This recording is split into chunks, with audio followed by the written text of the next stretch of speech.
Hi, I'm Jenny Kanoki, and I just wanted to take a little different approach to talk about the communication process. The value of communication, I believe that it varies from person to person. Some people are really verbal and talkative, detailed, organized. Those that's how I am, but not everybody is like that. Other people are quieter, they stick to themselves, they don't express, their thoughts or their opinions as frequently. And so we need to take that into consideration when we're communicating with people. Are we being respectful of their communication style? Because it's not necessarily that anybody's communication style is right or wrong, it's just that it's different. So we need to take that into consideration when we are communicating with people in the school, when we're communicating with parents and community members. What is their personality? What is their preference for communication? The approach must vary. So the wording of things, are you talking to younger kids? Are you talking to an older generation? You need to keep in mind, your wording of things. You don't need to sound all stuffy and professional with our education terms. Be relatable. Use terminology that is professional but also relatable to the group of people that you are talking to. Without a common understanding of communication, relationships will not grow. You have to communicate with people in order for your relationship to evolve. You have to talk about your goals, the vision. What are you aiming for? What's the growth that you would like to see? You need to communicate that with people. And you need to make sure that your relationship is growing, whether that's with a teacher, a student, a community member, that with each experience, whether it's good or bad, that there is, something that you can take from it, something that, will show growth. What is good communication? The first point that I thought was clear. I like it when information is clear. I'm an extremely detailed person. I can usually always come up with a question to ask just because I like to know exactly what's going on and I like to know where I want to go with something. And so have a goal in mind. What are you trying to accomplish with the information that you are communicating?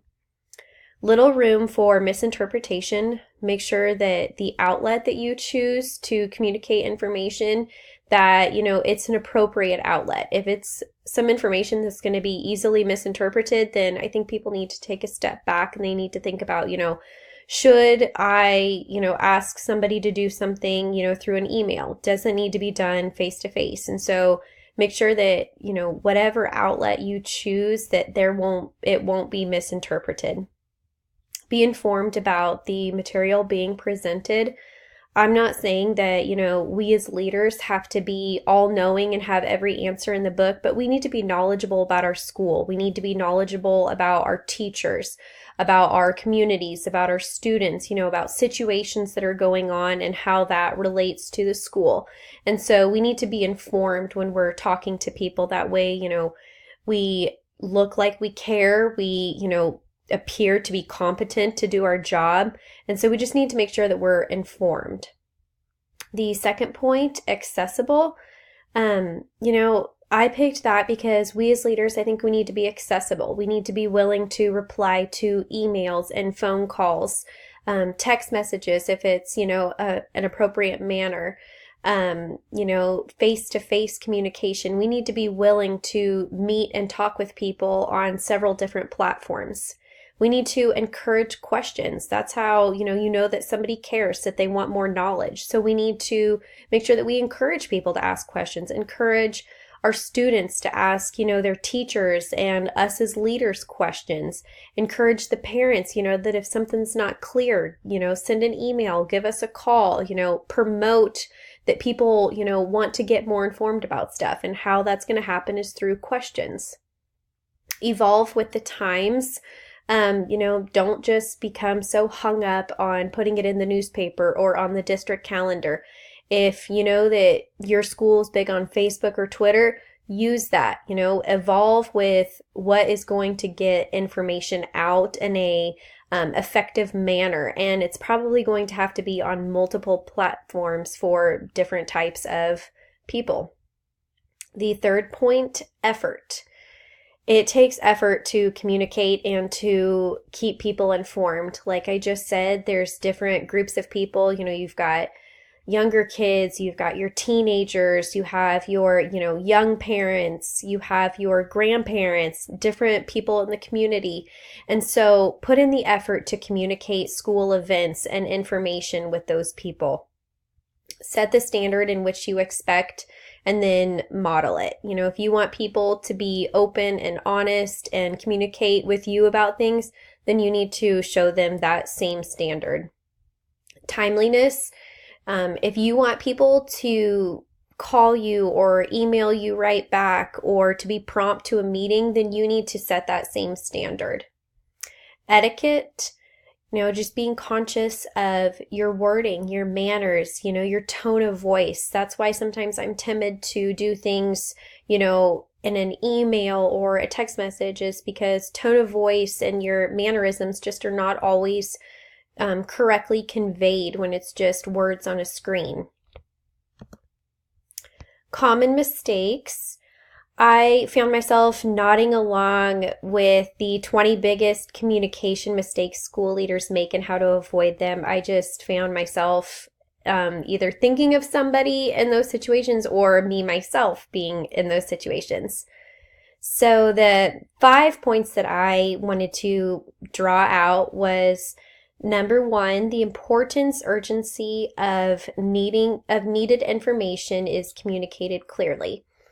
If you need a date or if you need a reply quickly, I think that we need to make sure that we get that out to, the person that we're communicating. Hey, I need an answer by the end of the day, or, I need to tell this parent, the dates of the field trip. You need to tell people, do they have a few hours? Do they have a week? Is it no rush to get back to me? Communicate how important that information is and when you need it.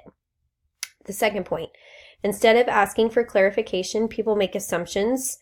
That goes back to, promote questions, make yourself accessible so that if people don't understand something that, they can ask about it instead of just assuming and then they go in a direction that you were not thinking at all.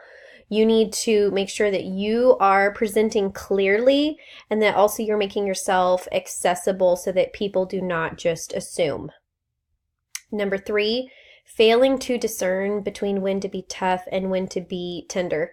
As leaders, there are going to be times where we're just going to have to make a decision and we're just have to stick with it. And there are going to be times where we need to be tender. We need to bring in our empathy and our emotion and think about how that information is going to affect somebody or how it's going to affect the school or the entire community. And we need to, use the correct platform to get that information across. We need to not forget to be relatable. We need to remember to be human, laugh, cry, crack a joke, do all that stuff when it's appropriate. Don't be, high and stuffy on a platform and not be relatable to your students and your staff members and the community. Not using the right approach.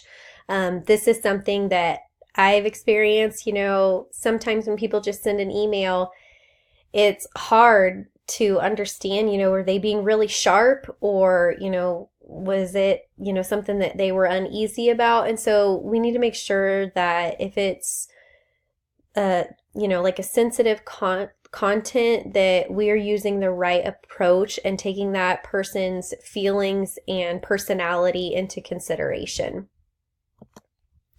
What have I experienced as an educator?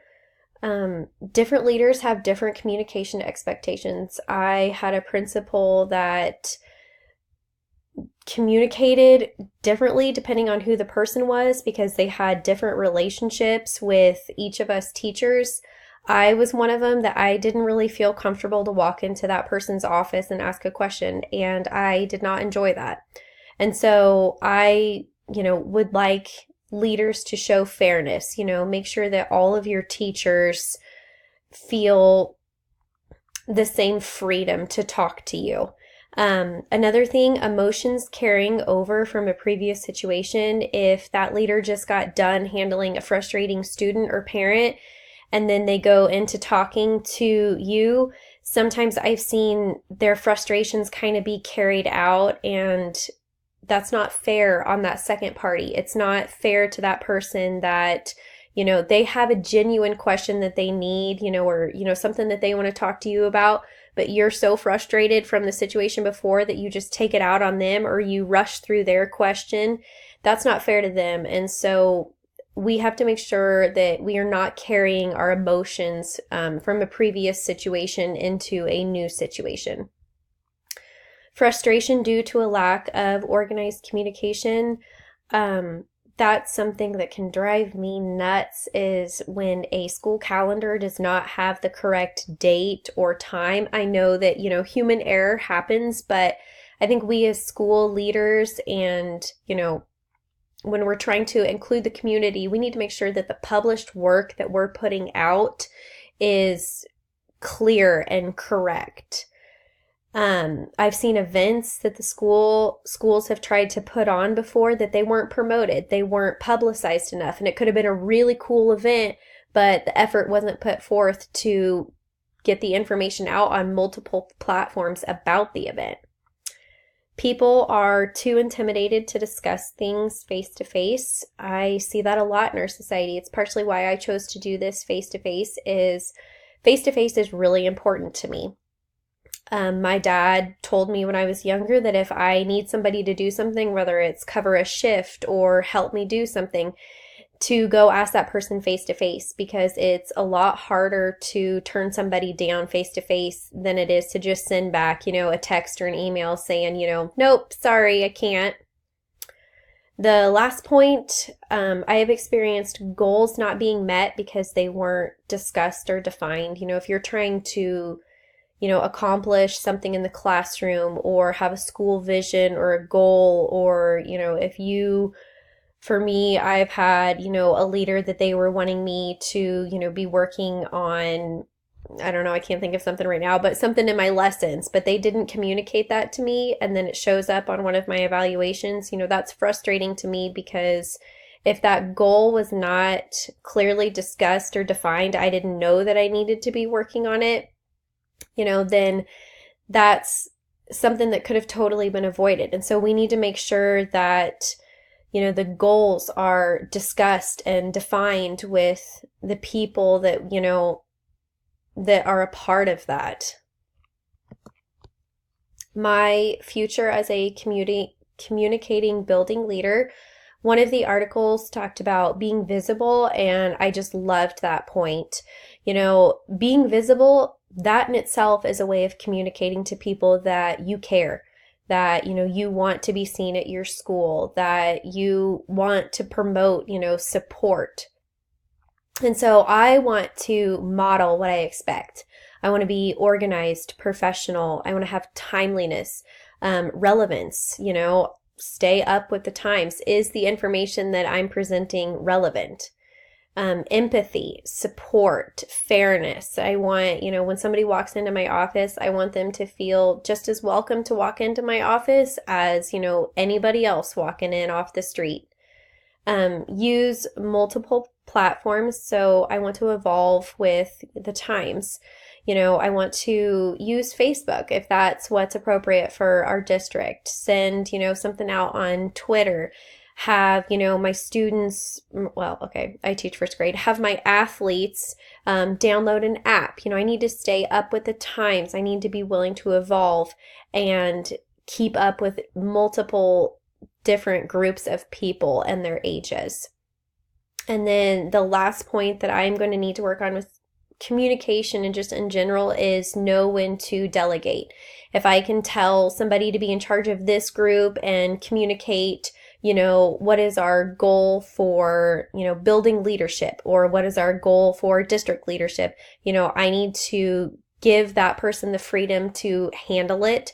I need to communicate what my goals are, and then I need to delegate and trust them. And so I just wanted to take this approach and work on my communication skills and try to be as clear and organized as possible. So thank you for listening.